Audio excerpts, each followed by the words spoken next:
Okay, so for media and consumer culture, for the final, we were tasked with talking about 3 different theorists that we studied and how their theories relate to our everyday life.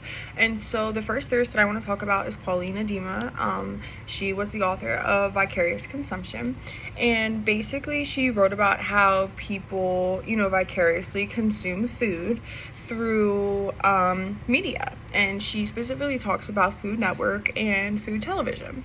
And so basically food television became popular in America due to like a sense of like disconnectedness and isolation that some Americans were feeling, with the lack of like family traditions surrounding food, how families used to all get together for dinner time and eat dinner together, and families used to all decide together like what they wanted to eat for dinner, or like the whole family would be around while the mom was in the kitchen cooking.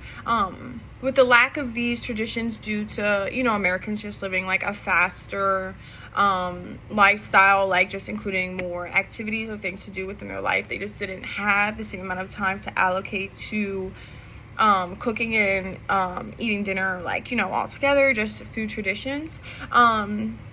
Basically this gave way for the Food Television Network, and people found a feeling of like community and comfort in watching other people cook on TV.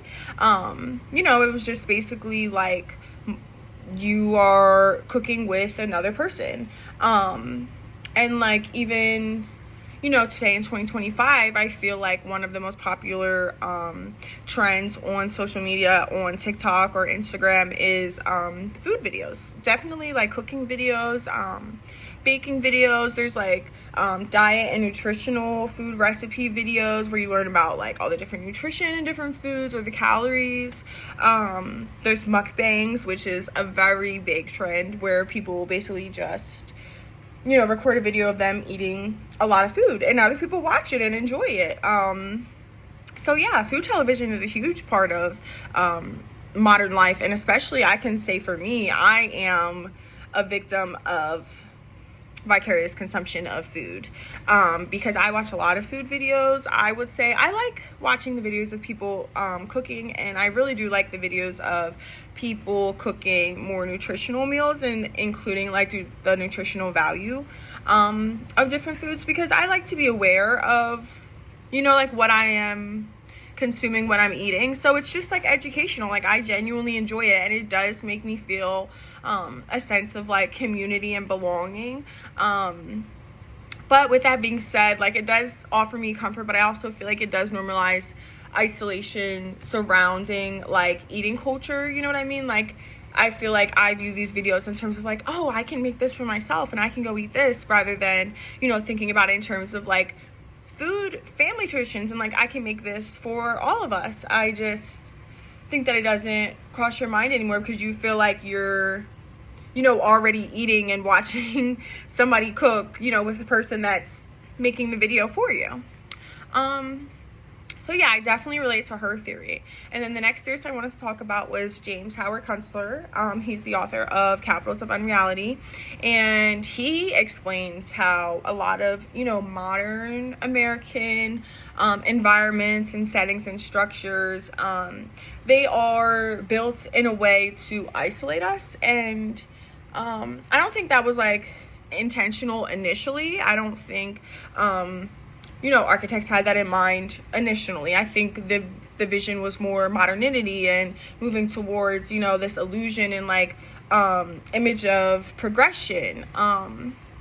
But with that being said, now looking at it holistically in 2025, it kind of seems more like we just traded, like our walkable cities, our walkable communities, our community spaces like parks.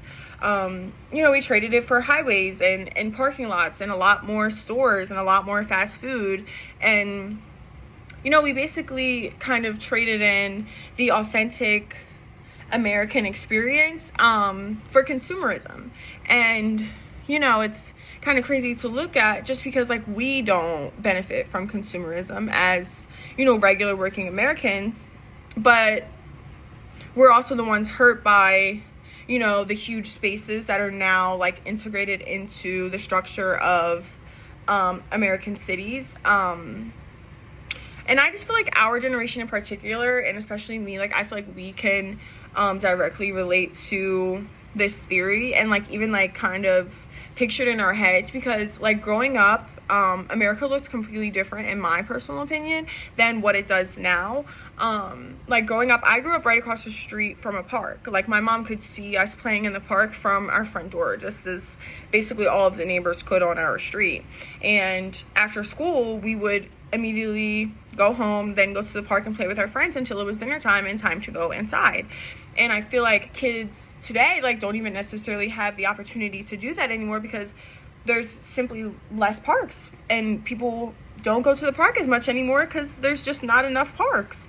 There's not enough parks in walking distance. You have to like go drive to the park now. You have to take a 15-minute drive to the park to go meet up and have a play date that's scheduled between two moms so that their kids can play.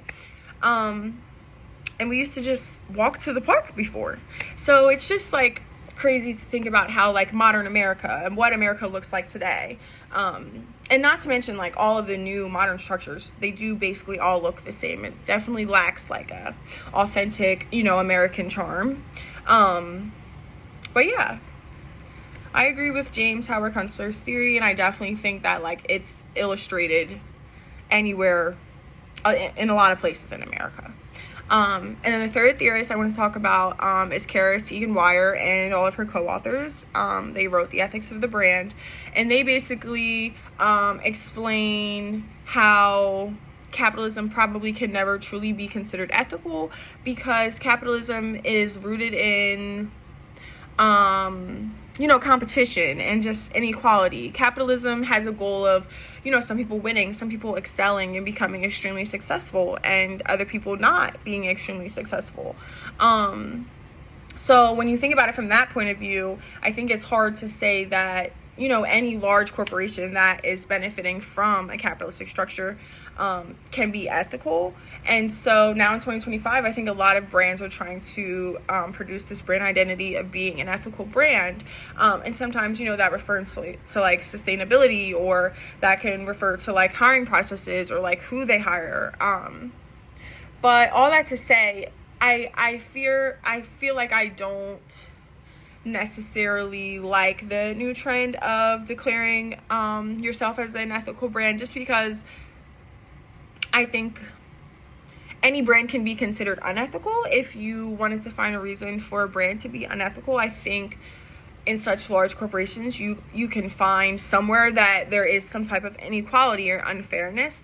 Whereas, as a consumer, I feel like some brands use ethical as a marketing tactic more than like the truth about how their brand actually operates. And so it just makes me skeptical as a consumer, and I even feel like it just kind of makes me not want to consume at all, which I feel like is a good thing for me, but I don't think it's a good thing for other companies. And I definitely think like every brand claiming to be ethical takes away from the brands who are truly making an effort to be ethical and to just help our environment and our quality of life more than the next brand. I want to consume those brands, so I feel like maybe there should be some type of like regulation or restriction put into place for brands to consider themselves ethical.